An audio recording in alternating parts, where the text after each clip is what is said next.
오늘 은혜 받으실 말씀은 요한복음 1장 1절에서 5절까지 말씀입니다. 요한복음 1장 1절에서 5절까지 말씀을 다 같이 봉독하겠습니다. 태초에 말씀이 계시니라. 이 말씀이 하나님과 함께 계셨으니 이 말씀은 곧 하나님이시니라. 그가 태초에 하나님과 함께 계셨고 만물이 그로 말미암아 지은 바 되었으니 지은 것이 하나도 그가 없이는 된 것이 없느니라. 그 안에 생명이 있었으니 이 생명은 사람들의 빛이라. 빛이 어둠에 비치되 어둠이 깨닫지 못하더라. 아멘. 말의 위력이라는 제목으로 은혜를 나누겠습니다. 하나님은 말씀으로 천지를 창조하셨습니다. 창세기 1장을 보면 천지를 말씀으로 지으시는 장면을 감격적으로 볼 수가 있습니다.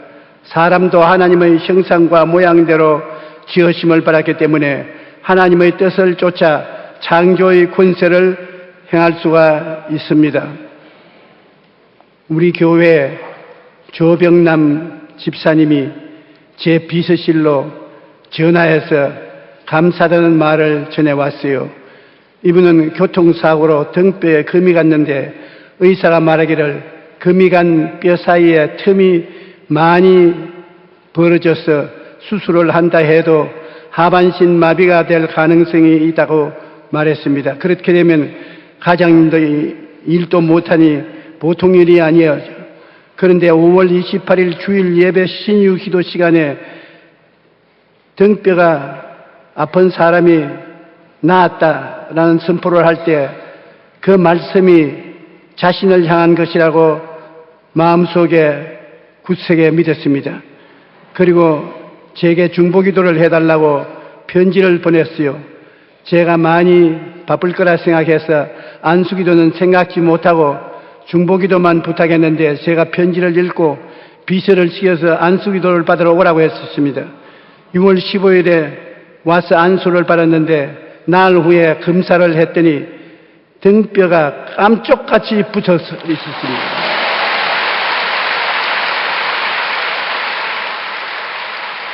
담당 의사가 고개를 갸우뚱이면서 이런 일은 있을 수가 없는데 다른 병원에서 무슨 치료를 받았습니까? 그렇게 물어보았다는 것입니다. 3차원의 세계에서는 불가능한 일이라도 하나님께 불가능한 일은 없습니다. 하나님께서 주신 말씀에 믿음으로 반응하면 계산 같은 문제라도 순식간에 무너지고 마는 것입니다. 하나님은 지금도 말씀으로 우주를 변화시키고 계십니다. 히브리서 11장 3절에 믿음으로 모든 세계가 하나님의 말씀으로 지어진 줄을 우리가 아나니 보이는 것은 나타난 것으로 말미암아 된 것이 아니니라. 유물주의가 아닌 신주주의로서 하나님이 배후에 계셔서 만물이 만들어졌지 물질 그대로 스스로 만들어진 것은 아니라는 것입니다. 야훼의 말씀으로 하늘이 지음이 되었으며 그 만상을 그 입기운으로 이루어졌다고 말씀하고 있는 것입니다. 그러므로 우리가 기도할 때 이 하나님의 창조적인 말씀을 가슴에 품고 기도해야 되는 것입니다. 물질적인 축복도 하나님의 말씀을 붙들고 믿음으로 고백해야 되는 것입니다. 빌립보서 4장 19절에 나의 하나님이 그리스도 예수 안에서 영광 가운데 그 풍성한 대로 너희 모든 쓸 것을 채우시라고 말씀한 것입니다. 우리 영혼이 잘됨같이 범사의 잘됨에 강건하고 생명을 얻되 모든 것을 얻을 수 있도록 주님은 예비하고 계신 것입니다. 약속의 말씀을 우리는 붙잡고 하나님께서 물질적인 필요도 다 채워주실 것을 믿고 간절히 구해야 되는 것입니다. 예수님께서는 누구든지 이 산들어 들려 바다에 던지라 하며 그 말하는 것이 이루어질 줄 믿고 마음에 의심하지 아니하면 그대로 되리라고 말씀하셨습니다. 마음에 믿고 입술로 시인하면 성령께서 창조의 역사를 행하시는 것입니다. 생각에는 그릇에 말씀을 담아야 되는 것입니다. 우리의 생각에 하나님의 말씀을 담고 기도를 해야 되는 것입니다. 시편 119편 97절에 내가 주의 법을 어찌 그리 사랑하시는지요. 내가 그것을 종일 작은 소리로 읊조리나이다. 시편 119편 165절에 주의 말씀을 사랑하는 자에게는 큰 평안이 있으니 그들에게 장애물이 없으리로다. 우리는 소원하는 꿈을 말씀을 통해서 믿음으로 이루어야 하는 것입니다. 우리가 마음속에 말씀을 담고 믿음을 가지고 기도하면 소원하는 일이 이루어지는 것입니다. 너희 안에서 행하시는 이는 하나님이시니 자기의 기쁘신 뜻을 위하여 너희에게 소원을 두고 행하게 함이라고 말씀하신 것입니다. 우리가 믿음을 가지고 나가는데 아멘도 할 수 있고 아니요라고도 말할 수 있는 것입니다. 말씀을 믿음을 통해서 긍정도 할 수 있고 부정도 할 수 있는 것입니다. 우리는 절대로 부정을 하지 말고 믿음으로 긍정을 해야 되는 것입니다. 예수께서 다시 갈릴리 가나에 이르시니 전에 물로 포도주를 만드신 곳이라 왕의 신하가 있어 그의 아들이 가버나움에서 병들었더니 그가 예수께서 유대로부터 갈릴리로 오셨다는 것을 듣고 가서 청하되 내려오셔서 내 아들의 병을 고쳐주소서 하니 그가 거의 죽게 되었더라. 예수께서 이르시되 가라 내 아들이 살아있다 하시니 그 사람이 예수께서 하신 말씀을 믿고 가더니 내려가는 길에서 그 종들이 오다가 만나서 아이가 살아있다고 말하거늘 이 아들이 죽었다고 받아들였으면 죽었을 것인데 믿음으로 살았다고 예수님의 말씀을 받아서 듣고 내려가니 그 믿음대로 되고 말한 것입니다. 그러므로 믿음은 들음에서 나며 들음은 그리스도의 말씀으로 말미암은 것입니다. 말씀은 4차원의 그릇입니다. 4차원이라는 것은 성령을 말씀하는 것입니다. 성령은 4차원인데 성령을 우리는 하나님의 말씀을 통해서 가슴에 받아들이면 하나님 성령을 품고 같이 일할 수가 있게 되는 것입니다. 4차원은 영적 차원이므로 물질적으로 그것을 모시고 다닐 수가 없습니다. 성령은 영이기 때문에 우리 속사람, 영의 사람이 성령님을 인정하고 환영하고 모시도리고 의지하고 따라 같이 행할 수가 있는 것입니다. 니고데모가 이르되 사람이 늙으면 어떻게 날 수 있었나이까? 두 번째 모태에 들어갔다가 날 수 있었나이까? 예수께서 대답하시되 진실로 진실로 내게 이르노니 사람이 물과 성령으로 나지 아니하면 하나님의 나라에 들어갈 수 없느니라. 육신적인 사람은 유물주의자는 절대로 하늘에 들어갈 수가 없습니다. 그들은 영적인 세계를 전혀 알 수 없습니다. 사람이 아담의 타락 이후에 모두 다 영이 죽었으므로 사람은 영적으로 죽은 유물론자들인 것입니다. 그런데 예수 그리스도를 구주로 모시면 죽은 영이 살아나서 4차원적인 신령한 세계에 들어갈 수가 있는 것입니다. 그래서 예수를 믿고 영이 살아나야 하늘나라 일을 알아들을 수가 있고 모셔드릴 수가 있는 것입니다. 육으로 난 것은 육이요 영으로 난 것은 영이니 내가 내게 거듭나야 하겠다는 말을 놀랍게 여기지 말라고 말하신 것입니다. 생각, 또 꿈, 믿음, 신앙 고백, 이것이 우리 영의 차원에 있는 영적 차원인 것입니다.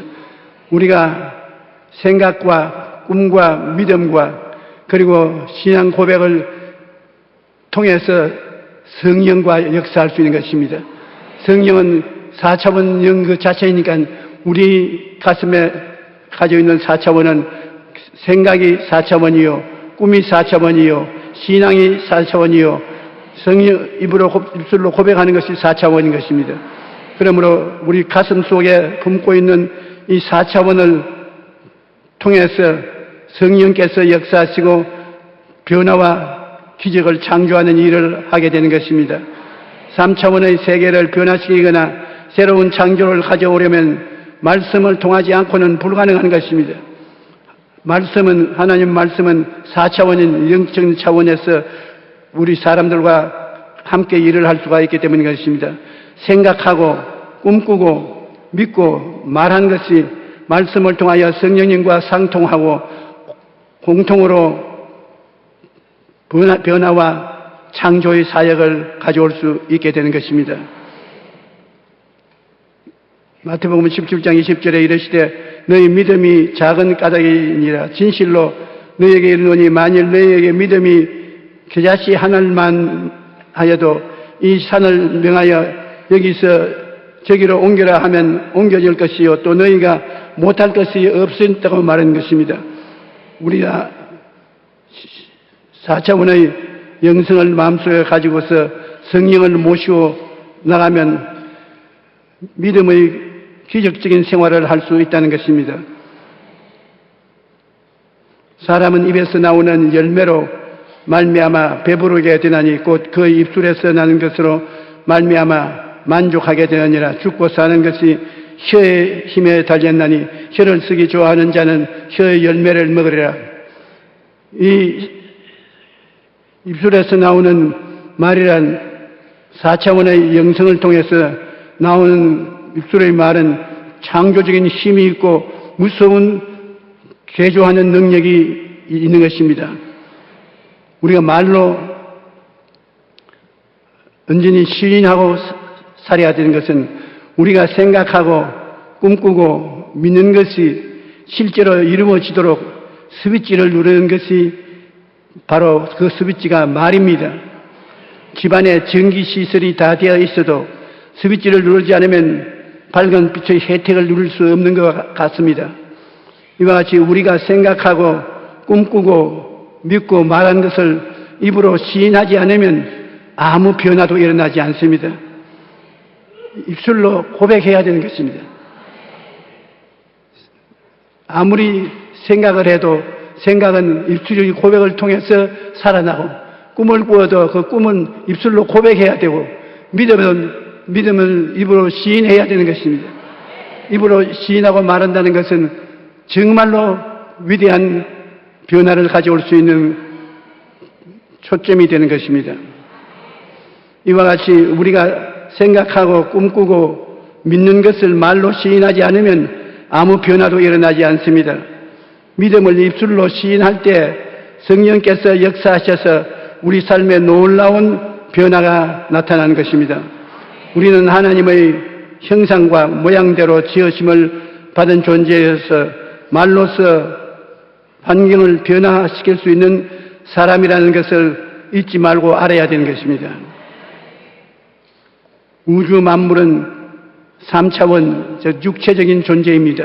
오직 인간은 생각과 꿈과 믿음과 입술의 고백을 통하여 4차원인 성령과 교통할 수 있습니다. 그러므로 생각과 꿈과 믿음과 말씀을 사용하지 않은 사람은 이 세상에 있어도 성령과 절대 교통이 되지 않습니다. 예수님께서 바로 그렇게 말씀하셨습니다. 니고데모에게 사람이 바람이 어디에서 와서 어디로 가는지 알지 못하는 것 같이 성령으로 난 사람은 다 그와 같다. 성령으로 거듭난 사람이 되어야 4차원적 세계의 교통이 있을 수 있다는 것입니다. 창세기 1장 1절로 2절은 3차원의 세계를 4차원인 성령께서 품고 계시는 모습을 보여줍니다. 4차원의 존재만이 3차원의 세계를 부둥켜 안을 수가 있는 것입니다. 성령으로 거듭난 우리는 4차원적 존재로서 속사람적 영적 사람을 통하여 3차원의 세계를 마음에 부둥켜 안고 기도함으로 기적을 가져올 수 있는 것입니다. 하나님의 말씀에 건강한 생각과 꿈과 믿음과 입술의 고백을 통하여 삶의 변화와 창조를 가져올 수 있기 때문인 것입니다. 말씀을 통한 변화와 우리가 창조를 알아야 됩니다. 찰스 스펄전 목사님은 하나님의 약속을 그냥 바라보고 주신 것이 아니라 적용하라고 주신 것입니다. 하나님의 약속들을 마치 박물관의 골동품처럼 다루지 말고 매일 위로의 근원으로 사용하라는 것입니다. 우리의 생각과 꿈과 믿음과 입술의 고백을 통하여 하나님의 말씀을 우리의 삶에 적용해야 하는 것입니다. 그럴 때 하나님의 말씀이 우리 삶의 변화와 창조를 가져와 주는 것입니다. 우리는 축복의 말을 해야 되는 것입니다. 구약을 보면 하나님께서 제사장들에게 다음과 같은 말로 이스라엘 자손을 축복하라고 명령하셨습니다.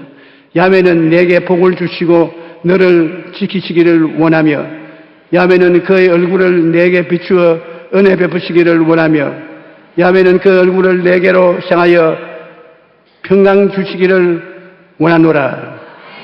제사장이 이렇게 말로써 축복을 하면 하나님께서 제사장의 말을 따라서 복을 주시겠다고 약속하신 것입니다. 민수기 6장 27절에 그들을 이같이 내 이름으로 이스라엘 자손에게 축복할지니 내가 그들에게 복을 주리라고 말씀하신 것입니다. 그러므로 제사장이 입술로 축복하는 것이 얼마나 중요하다는 것을 볼 수 있습니다. 우리는 왕같은 제사장이라고 베드로가 말했습니다. 베드로전서 2장 9절에 거룩한 나라여 그 소유된 백성이라고 말했는데, 우리가 다 왕같은 제사장이 되었으면 우리가 누구인가에게 축복의 말을 하면 하나님께서 그에게 복을 주시는 것입니다. 우리는 이러한 권세를 자녀들에게도 사용할 수가 있습니다. 믿음의 부모들이 하나님의 이름을 가지고 자녀들을 축복하면 하나님께서 그 축복이 자녀들에게 임하게 되는 것입니다. 그러므로 부모들이 가정 예배를 볼 때 자녀들에게 예수 그리스도 이름으로 축복을 항상 해야 되는 것입니다. 그러면 그 축복한 말씀을 하나님이 듣고 그대로 시행해 주시겠다는 것입니다. 얼마나 중요한지 몰라요. 우리가 미술의 말이 저주를 가져올 수도 있고 축복을 가져올 수도 있는 것인데, 우리가 축복의 말을 잘 사용함으로 개인, 가정, 생활, 자녀, 사업 모든 일에 기적이 일어날 수 있게 되는 것입니다.